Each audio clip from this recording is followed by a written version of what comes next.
What is up, YouTube? What is up, Giants fans? It is your boy Jay Dimes. We're back at it with another New York Giants video. Back at it with another New York Giants banger. But before we get into this one, if you're not done so yet, make sure you leave a like, make sure you comment, and make sure you hit the subscribe button if you love Giants football. I'm also going to be announcing that we will be going live this Monday. Monday is when the Giants actually do put on pads, so you know it gets more real. Like I told you guys yesterday, I also will be accompanied by one of my closest brothers, a fellow Giants fan, at It's Clouts on Twitter. He knows his stuff. He will also be at the camp, so he will be able to give us a little bit of insight of what's going on over there in East Rutherford. I'm going to link one of his tweets down below in the comment section, so go check him out. Go follow him over there on Twitter. He knows his stuff. Now let's get into the takeaways from day 2 of the Giants training camp.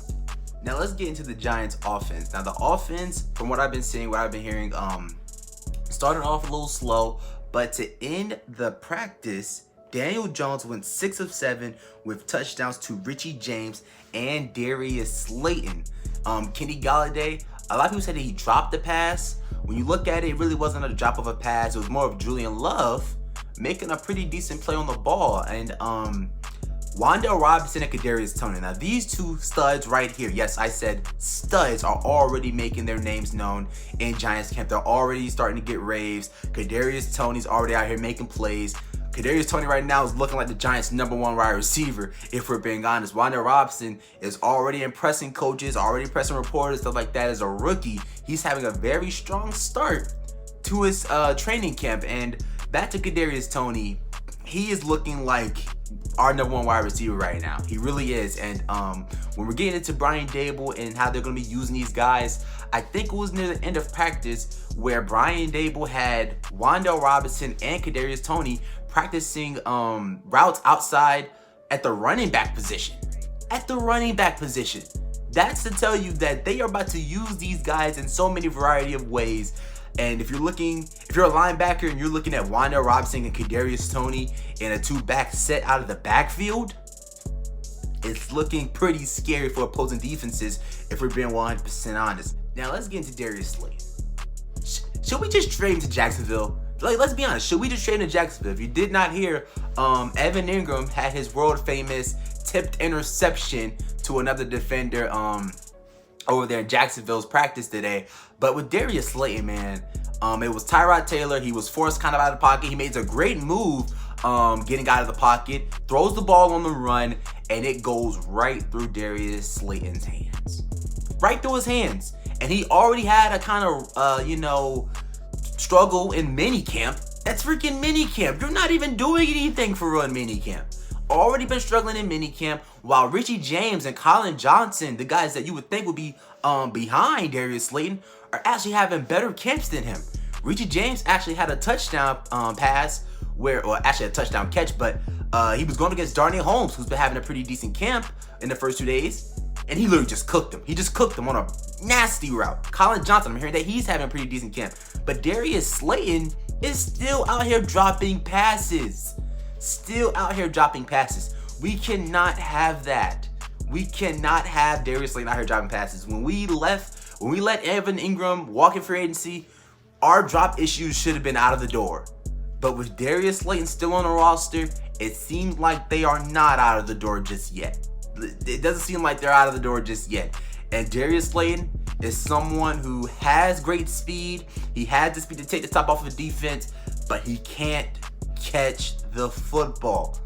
He just can't catch the football. Now, I'm not sure if he will be on the roster when we head into September. I'm not sure, but he is not making it easy for himself dropping passes. If he keeps dropping passes, not having good practices, and Richie James, who was kind of brought in to be a kick return specialist, punt return specialist for us, he might actually take the spot from Darius Slayton. He actually might take the spot from Darius Slayton, and that's crazy because Darius Slayton as a rookie was a pretty decent player. He was a pretty decent player, but ever since then, he's dealt with drops, and it's already showing up back in training camp. So hopefully, for Darius Slayton's sake, he gets that figured out. You know what I'm saying? His hands get a little stronger. He puts some adhesive on his gloves, spit on the gloves, do whatever you gotta do. But we cannot have you out here dropping these easy passes, because that was a great move from Tyrod Taylor, rolling out of the pocket, escaping pressure, and throwing that ball and run. It was a great ball. Darius Slayton drops it But hopefully he gets that all figured out as we get more and more closer to the season. Now let's get into our 2 first-round draft picks, Kayvon Thibodeaux and Evan Neal. I wanted to talk about Kayvon Thibodeaux first. Now, with some of the videos I've been seeing, some of the highlights, Kayvon Thibodeaux on some of these plays would have been accredited for sacks if he could have actually sacked the quarterback, like the Kadarius Toney catch. He actually got back there. I don't think a lot of people peeped that, but looking back at the highlight, you could see Kayvon Thibodeaux pressure Daniel Jones, which is actually a dub for Daniel Jones, you know what I'm saying? Getting some pressure, coming on your blind side, and you're still able to make that pass to KT. But Kayvon Thibodeaux's also showing off a good first step, which is one thing that was a plus.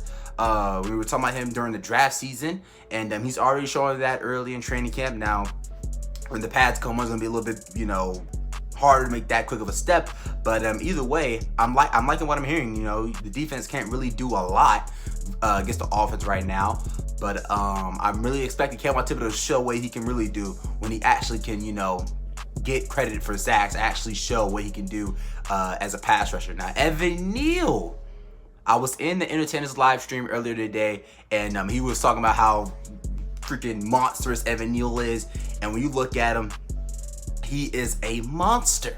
He is a monster. 6'7", 335, whatever the measurements you want to say. He is huge. And I also been hearing that he's looking good.